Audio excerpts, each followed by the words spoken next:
kind of what I'm taking in from the people that would want to not only promote that, but move it forward at a very fast pace.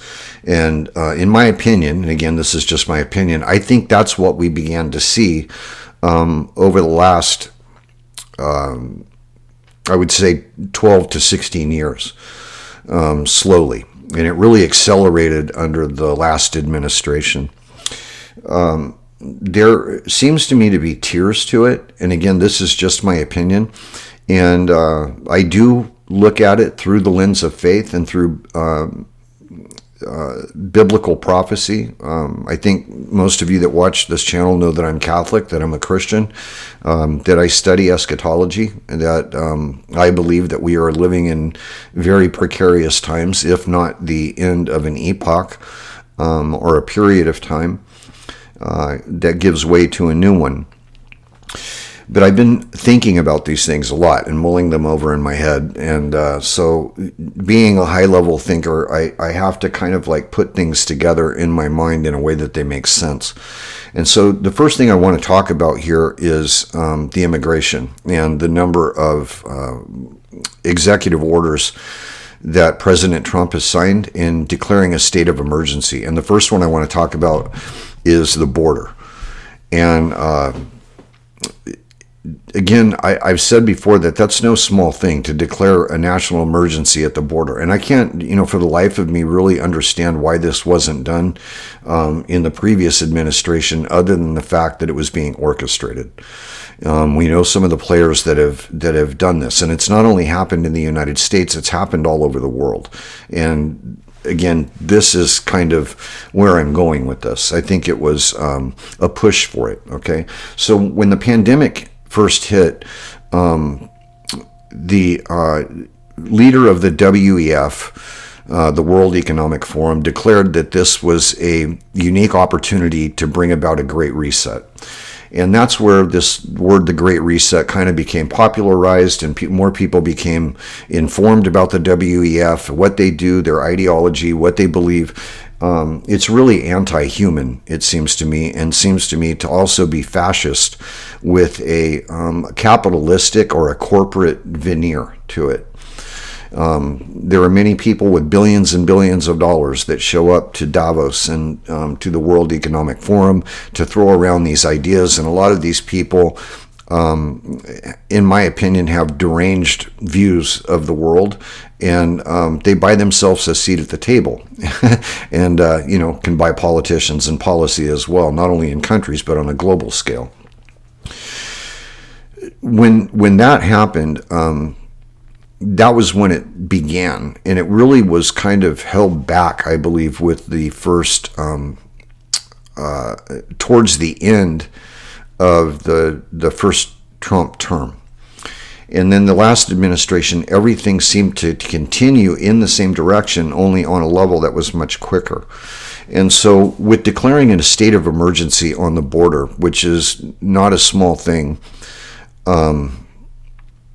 one of the things in listening to the border czar in his interviews is that he talks about how many people have come over the border, the places they've come from, that they're going after the worst people first, that 300,000 children are missing, some of which I understand that have been found. I don't have a lot of information on that as of yet. But when you say, the one thing that he says at the end of every one of these interviews that I think is often overlooked is it's also in the name of national security, which means that there are people that have come over the border that don't have the best interest of the United States in mind. They're not coming here to make a better life. Okay, so I guess if you were just to throw the term out there, terrorists and terrorist cells, as well as probably spies. But they're here, and it's not a matter, I don't believe, a matter of if. I believe it's a matter of when. Something else that I learned is that many of these people that are being arrested by ICE are very, very dangerous people. And the reason that this is happening so fast, one of the things that I think is kind of taking people back a little bit is how fast these people are being arrested. The reason that they're being arrested so quickly is because ICE already knew where they were. And which means that the Biden administration could have had them arrested and deported at any time and chose not to do so. I think we all remember the planes, the jets coming in with loads and loads of illegal immigrants, refugees, whatever you want to call them. I think it's probably a combination of both. But some people, obviously, who hate the United States and want to do it harm from within. These planes and these flights landing in the middle of the night, and these people just being dumped off at bus stations and things, and then bused to who knows where. The other thing that I noticed is this actually started in other countries before it began to really pick up steam in the United States. It was happening in Britain, and we've all seen the news on where that's going. It was happening in Sweden. It was happening in Europe. It was happening in the UK. And so I guess the point that I'm trying to make is that one of the things that that the WEF believes in, or these globalists, is an open society, okay, and where there are no borders, and you can basically migrate wherever you want and do what you want, and there's just no borders. You just go wherever you want. Incidentally, that is also the name of George Soros's institute, the Open Society Institute. So he basically believes the same thing. But this has happened all over the world. Hungary didn't take any. And Hungary is very, very familiar with George Soros. I believe he's been banned from the country. Sweden is now beginning to close their borders. And I was in listening to a number of people that are far more educated on this stuff than myself. One of the statistics that was put out was that, 15 years ago, the victimization, or the victims of rape in Sweden, was 1 in 100. And today it is 1 in 20. And from what I understood the man to be saying is that a lot of this is coming from people who are not familiar with the culture. Okay, there's been cries about this also in Britain, with thousands of British girls being raped by sex gangs, and they groom them and rape them. And so it kind of falls into this is going to spin off into what I see also as a psyop, okay? And I'm going to get into the tiers here a little bit, but just to finish up about the immigration, there was a while back, just recently, we saw all these drones over the United States, and the government's explanation for that was that we don't know what they are, but we know they're not a threat. And I have always been of the belief that they were our drones, and they were either doing surveillance on the American people or they were looking for something. And so when I put this border thing together, and what the borders are says that this has to happen in the name of national security, I think it becomes very clear to me anyway what those drones and things were about. And personally, I don't think that it is a matter of if a terrorist attack occurs. I believe it's a matter of when. Another thing that I would point out, if I haven't pointed it out already, is that the reason that this seems so shockingly quick, the way the ICE agents are arresting these people and removing them from the country, is because, from what I understand, is that ICE already knew where they were, or many of them, which means that the Biden administration also knew where they were, and they weren't allowing the ICE agents to act. And so there's a lot of propaganda and I guess what I would refer to as psyop. I mean, it's the only way I can look at it anymore, with the messaging that comes through mainstream media. You're going to see, women crying and, children, immigrants crying. There was a story that I had read about ICE trying to go into an elementary school in Chicago, and they wouldn't let them in. And I pondered this for a minute, and it doesn't seem even reasonable for ICE to go into an elementary school looking for a child unless they believe that it may be one of the children that were missing and they're looking for them. And it made me wonder if, in fact, the teacher even, the school even made sure that the child is living with the right people, because a lot of these children that came over the border were kidnapped and then sold to pedophiles and other nefarious people within the United States. So they're basically come to the border with an address on their wrist, and they're just sent there, without any kind of follow-up. So with that being said, again, that's what I believe right now, as of now, the drones had to do with, and it's all kind of making sense. And at the speed that President Trump is moving, especially with these executive orders and declaring states of emergency, one being at the southern border and the other one being our energy, because all of our reserves that we would have used in case, God forbid, in case of war, have been completely depleted. And sold to other countries. Ukraine sold to other countries, and then kind of let out into the market to keep oil prices at a rate that, and gas prices at a rate that would, so they didn't skyrocket through the roof, which they're high enough as they are, but that was basically the reason. So they shut down drilling, but used all our oil reserves for what, in place of that, which really puts the country in a very precarious place, energy-wise. And it's one of the reasons I believe that President Trump wants to drill and replenish the reserves, the oil reserves. They're there for emergency, okay? So that's my take on the immigration thing. And it's the reason that I'm bringing this up is because if you're familiar with the United Nations Department of Economic and Social Affairs and the 2030 agenda for sustainable development, mass migration is a part of that. And we know about the Open Society Institute. We know about the WEF and what they want to do. This seemed to me to be a global experiment, and that was kind of echoed by the leader of Britain, I believe. In other words, the whole diversity is our strength. And I know when I say that, I know everybody, it just clicks. You automatically hear it. But that is a form of propaganda that gets people to believe that that diverse is, extreme diversity is strength, when it's really not the strength of the people. What it does is it destabilizes countries and regions and societies. And so this is why you see some of the towns in Ireland or some of the small towns in Europe that are being, just flooded with these people from other cultures, and you're seeing clashes.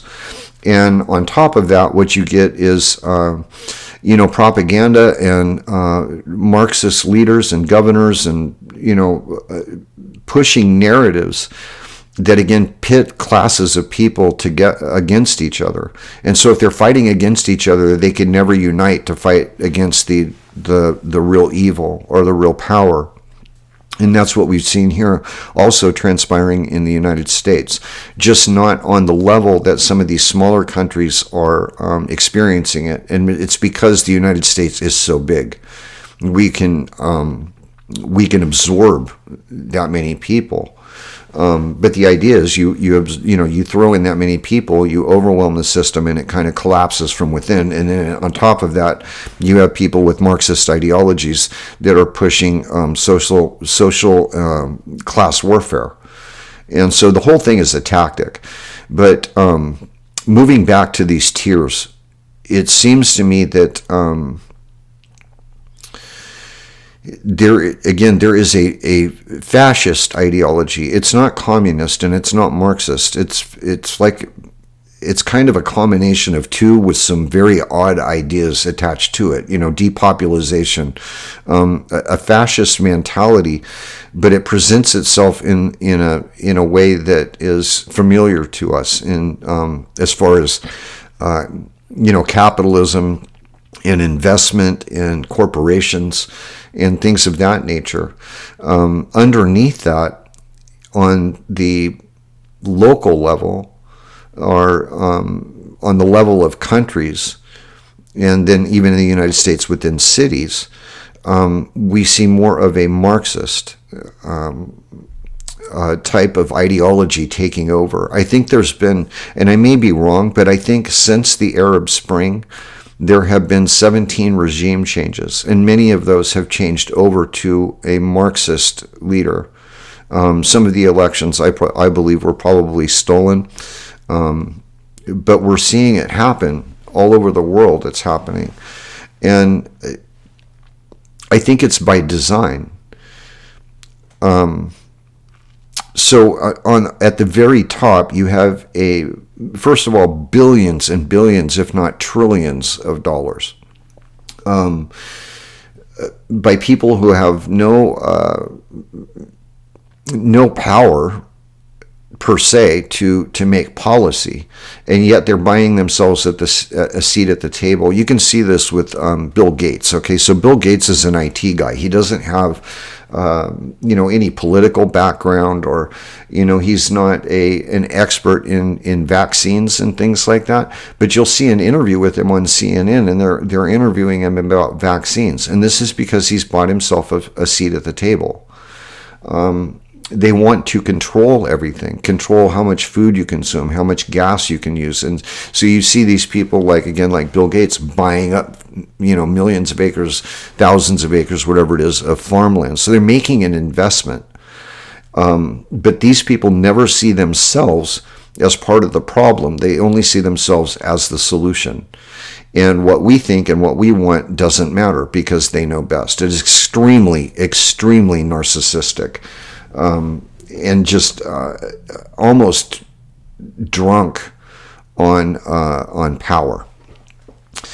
And so from that tier, you see the lower tier would be like the leaders of nations.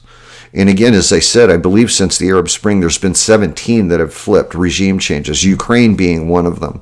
Okay, and I honestly think that the whole reason that the Ukraine war was fomented and inevitably happened was because Putin wasn't going to go along with it.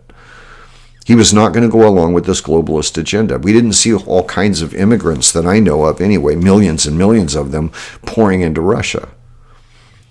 It was only certain countries that seemed to be targeted with this. In Pakistan, we didn't see a bunch of,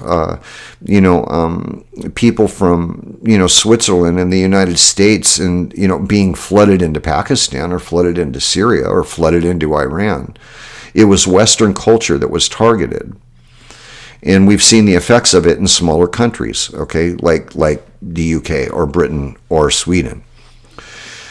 So it seems to me that there is an agenda here. And it seems to me that there is a Marxist ideology at the level of government and then down to the level of, local politicians, governors, mayors, DAs, things of that nature. And they use PSYOP, a form of PSYOP, to control the way people are thinking. And so you remember the whole thing about defund the police, Black Lives Matter, when all lives matter. Why would you want to defund the people that bring safety and protect you and are there when you need them? We saw a former DA in LA, releasing murderers and rapists back onto the streets. The whole smash and grab thing was completely unnoticed. The law enforcement couldn't do anything about it. So you're creating chaos in the street, and at the same time pitting people against one another. There was no protection.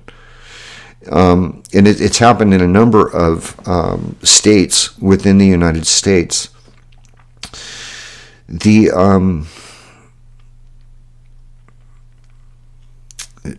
Ukraine war, I believe, again, I think it was pushed from both directions.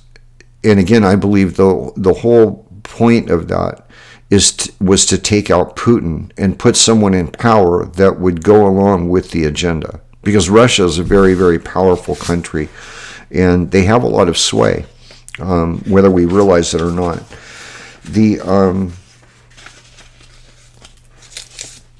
there are phases to this. Okay, so like the regulations in the name of environment, the immigration policy, sanctuary cities, which makes no sense to me. I live here in California, and Governor Newsom, I mean, with all the fires and everything we've had, first of all, we have $24 billion that is just absolutely missing that was supposed to fix the homeless problem. He just recently bought a $9 million home. And with the fires, we found out that there was, millions of dollars that was cut from the fire department and resources in case a fire happened. And now he's promised, illegals that are here in what he's, dictated to be a sanctuary state. He's promised them free health care. And so, as I said, where does that fall? I mean, $24 billion he's cutting from the schools in the state in order to give illegal immigrants free health care. But at the same time, there's no one doing any research on who these illegal immigrants are. And again, I'm not talking about the immigrants and the refugees that are coming here and fleeing, chaotic persecution and things like that we may very well have started on purpose, nor the people that want to come here and make a better life for themselves. There are people that came over the southern border that are not good. And so it makes me wonder, what if there were a terrorist attack in LA or in San Francisco or in Monterey? How would they handle that? And then finding out later that the person that carried it out came over the border under the Biden administration. ICE knew where they were the whole time and were not able to arrest them. And so you have to wonder again. It's just because no person in charge of a country or a leader of a state or a city would do that. No one's stupid enough to do that. It has to be orchestrated. You have to have a certain ideology in order for that to happen. So you don't just broadly with a broad brush give every person that's here illegally free health care without knowing who they are. And again, I would go back to, what about the people that are here illegally that are working, having a family, paying taxes? Do they get free health care too? Because I do all that and I don't get free health care. And so I think it's a kind of a political ploy that he's doing to try to gain a little bit of the respect that he's lost over these fires and support and things like that. But with the PSYOP thing, and so I want to point these out to you because they're phrases that just stick. The new one is diversity is our strength. And it makes me wonder that the people that say that, if when they say our, are they actually including the people that they're talking to? Because extreme diversity is not a strength. Again, it pits people against each other. It destroys culture. Okay, so if I were to say, you don't have to worry, it's safe and effective, that's become a slogan, for a vaccine that we know that was not effective. It didn't stop people from catching COVID. And so it's this type of thing, this type of propaganda that happens, I guess, on the ground in localities that really begin to shift how people think, how they feel, and they play on fear. And they're doing the same thing now with the deportations. Okay. Reimagine the police. We have to reimagine the police. The police is militarized, things like that. And so you get on the ground level that's what we're getting. At the very top tier, you hear about the Great Reset and open society and no borders, and we have to sustain the planet.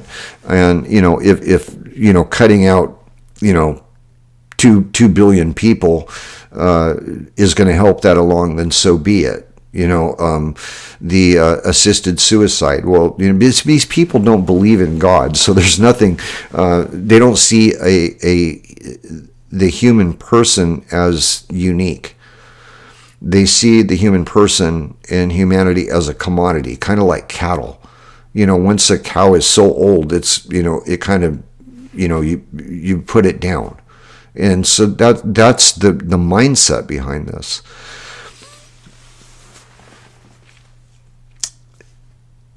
The Marxist agenda or socialist agenda. I would invite you to look up the 12 Rules of Saul Alinsky. Look up Saul Alinsky, Rules for Radicals, the 12 Rules of Saul Alinsky. And when you read that, you're going to see that it's happening on a global scale in a number of countries around the world. And ironically, these same countries have flipped. They've flipped from to a Marxist leadership. And so, when I think this is one of the reasons that just in looking how Donald Trump won the election,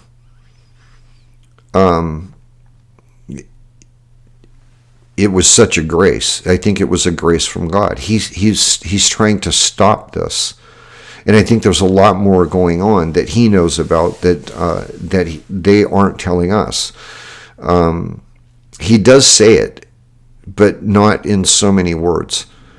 When he, at the inauguration speech, he said that he was politically targeted, and that the institutions of the government were weaponized, and that he went for 4 years of hell, and they targeted his finances and his business and his character. They tried to destroy me. They tried to destroy my name. And one of the things, I think it was the very last thing he said, they even tried to take my life. And it's an amazing thing, because you could see that as the political opponents that were actually sitting behind him being the ones that he was speaking about. And so, when you understand, when you've studied some of the history of these people, like Karen Bass in LA, or the ideology of Hillary Clinton, of Kamala Harris, this is all a Marxist ideology that came out of the 60s with Saul Alinsky. And it seems to me, just again from my opinion, from how I understand this, or the way that I'm looking at it, it seems to me that the globalists are, again, leaning in that direction of the open society, because it basically has the same goals. Fascism and Marxism, they're similar, not the same, but similar. But they move in unison. So you have the fascism at the top, and then the Marxism underneath that disrupts society and destabilizes it, pits people against each other with class warfare, and then you have these other billionaires that'll fund the backing of elections for people that are radical, like the former DA that we had in LA that was just releasing murderers and rapists, and at the same time, hunting down and arresting people that were praying at abortion clinics. The entire thing was turned against the people. And other people that were the ones that were violent, that were committing the crimes, were completely overlooked and even released after committing crimes. Catch and release, that policy. You don't find out who they are. You just catch them and basically at the border coming. No background check, nothing, and they just release them onto the streets of the United States. And so again, there's no way that anyone can be that stupid. And so, the state of emergency at the border is not a small thing. And it's not only something that has happened here in the United States, but Donald Trump declaring it a state of emergency made me really ponder it and think about not only what was happening here in the United States. I already knew it was being orchestrated and funded by certain individuals, or some who I knew were involved in it. But it was something that was happening all over the world. And again, it seems to me that was a global experiment, no differently than COVID. And not to say that the virus wasn't real. It was real. But what they did was play on people's fear.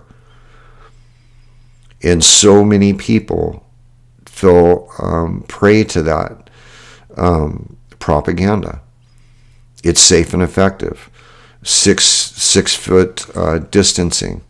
Don't leave your house. They shut everything down. And so it's almost like they're, how would I say, they're already ruling the world. And so when you look at this from a biblical perspective, and you look at the structure of the two beasts of the apocalypse at the end of this epoch, the structure is already in place.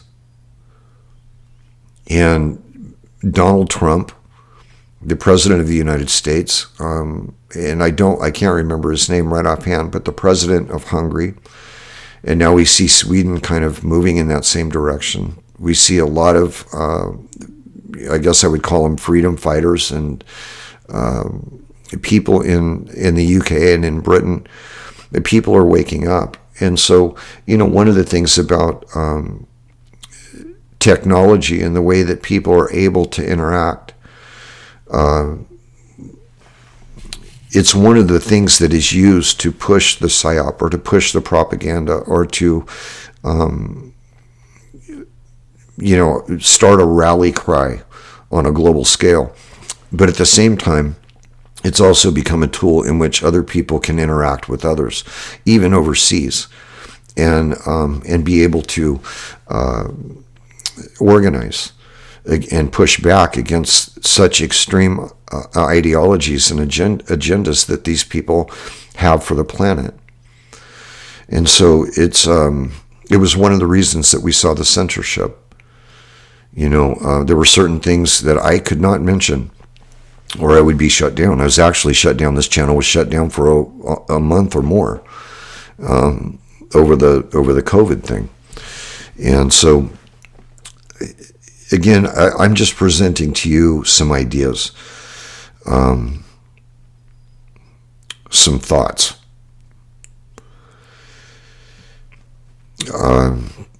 The structure of the beast.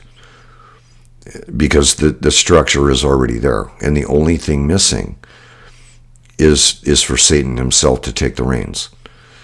And when our president, of the United States say, people don't realize how close we are to World War III, I believe him. So it's one of the reasons, probably the main reason, that I ask you to continue to pray for President Trump and for his safety. Continue to pray the Chaplet of Divine Mercy every day and offer in reparation for the sins committed by the United States. And as Our Lady has requested, pray for peace in the world. Pray for the Pope, pray for the priests, and pray for the bishops. Pray for the church, especially the hierarchy, because it's through the church that grace and peace flow into the world. It's so important. It is a spiritual battle. I guess in wrapping this up, and again pondering all of this in my mind, but the scripture verse that came to my mind at the end of this little exercise I was doing in just pondering these things again over the last 12 years and what's taken place in the world was that the love of money is the root of all evil. May God bless you. May he keep you. May he cause his face to shine upon you. And may he grant you his peace. In the name of the Father, and of the Son, and of the Holy Spirit. Amen.